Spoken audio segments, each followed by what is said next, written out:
when the OSP made a referral to EOCO, there were standing committees that were supposed to collaborate because we had not entirely washed our hands of the case.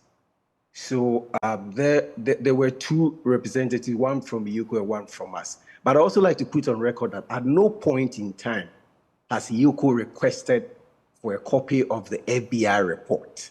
Really? We need to be very accurate. At no point in time did EOCO request for a copy of the FBI report. But Samson, let me also go ahead to say that even if EOCO had requested for a copy of the FBI report, it was not just going to be that simple that FBI report would have just been given to EOCO. Remember, there are MOUs between OSP and the FBI. And they are also, I'm aware that there are also MOUs between EOCO and FBI. And this particular investigation was in respect of OSP, in respect of corruption. But you are making a serious claim. The letter says that we observed that by a letter dated 1st February 2024, you wrote to the OSP to furnish you with a copy of the findings on the case to facilitate your investigations. You inform us that to date, the OSP has not responded to your request. Before that, they have said that it is noted, before that they have said that it is noted, however, that the OSP did not present a copy of the report on the collaborative investigations conducted with the FBI to your outfit.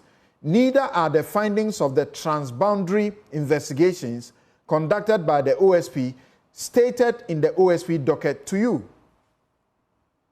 What you've read is very clear, and I've also had the opportunity to read the same thing you are reading from. You notice that in that paragraph that talks about investigative report, and I will come to that, but let's just finish.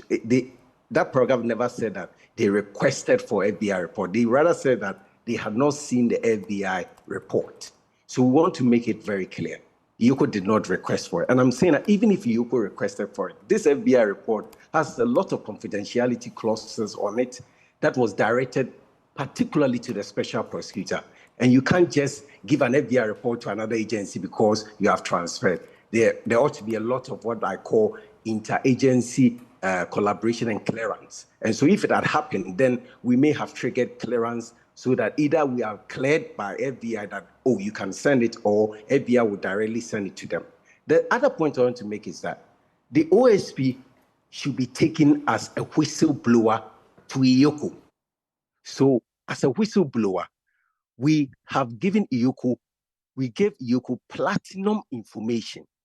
Ordinarily, you will not even find other agencies give such information to EOCO. And let me tell you exactly what we give to EOCO. So you notice that Attorney General's office talks about a docket. It's not just a docket.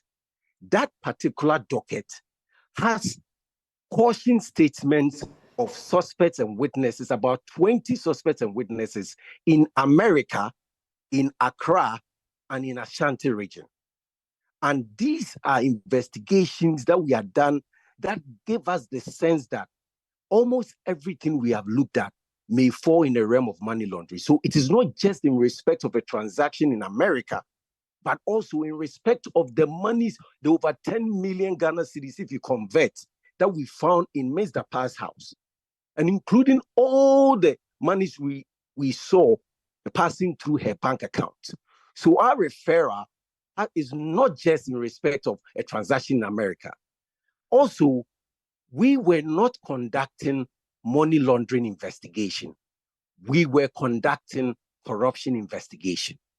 And so we are of the opinion that we had all that it takes to send that referral to EOCO, because on that basis, there is no way we could have proceeded and then investigated and then write a report on money laundering for EOCO. Then EOCO will send to AG. No, we only referred a matter to EOCO as whistleblowers for EOCO to investigate. And that point, I think, ought to be very clear. And we were not under any obligation to have conducted a money laundering investigative report and given it to EOCO, then what will EOCO do? Because we cannot instruct EOCO as to what they are supposed to do. The fact that the Attorney General directed the police to ascertain the sources of the money exposes as bare the conclusion that the OSP's request for investigations is baseless. If it is baseless, why has the police been directed by the AG to follow the money? The OSP's request to EOCO to do investigation in relation to money laundering is akin to saying EOCO should follow the money and its sources. And this money, we don't mean transactions only in America to Ghana. We mean the entirety of the money we came across. The OSP is not you have also been privy to informed. the state of affairs. You have also been informed. You have done all of this. So you have some information that goes to the source of the money or what should constitute the predicate offense on the basis of which they can do a good job. And you are not helping them with that. That's the AG's charge to you. Isn't that funny? And I'm using the word funny advisedly. EOCO has platinum information. Let me go back to it. The statements that were taken from people in America has details of how they transported the money into Ghana, whether they went through the rightful source or not to bring the money to Ghana. If you are looking for a predicate offense, which I don't share in that law, because if you read the memorandum to Ghana's Anti-Money Laundering Act, it states clearly that money laundering is also an offense on its own. That does not require any predicate offense. And that is why the lawmaker created Section 1.3. So even if a court but the Attorney General has pointed you to a precedent where the court refused in such a circumstance that you are urging them to do.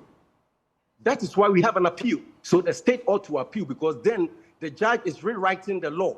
Because if all members of parliament come together and in the memorandum to the bill states that the reason why we are including this is to enable us to be able to try money laundering as an offense on its own, particularly when we cannot discover the sources of income. And I'm also trying to say that the docket we gave to EOCO, if you go through it very well, especially the statements we took from suspects and witnesses, you notice that there's every indication for you to be able to follow the money, because these people have stated as to whether Madame Dapaah could have had such monies or not. For instance, we also just did not send them statement. We also added every other relevant information, including some chiefs and people in Madame Dapaah's hometown or so coming to us to say that the monies and the gold and the things we are all talking about is even a family heirloom. This I know that many Ghanaians are not aware. So we are trying to say that we should be looked at as whistleblowers, and that every information EOCO needed to start investigation, the OSP had provided. Sometimes for interagency collaboration, we do not want to muddy the waters. But when we began investigation into this matter, and I'm going to say this with all the caution that I need to do. Yes, and sometimes I feel like that'll be the final point you make. Yeah. Police, I will give you an example. When we started these investigations and we went to police, up to today, we do not have any docket from the police in respect of even the house helps of Madam Cecilia Dapaah. Because when we began our investigation, we wanted all those information, including the caution statement of all those maid servants who are standing trial, because we needed all that to be able to do a very good job. But we did not get it. Nonetheless, we proceeded and did our own investigation, and were able to even recover more monies from Madame Dapaah's house.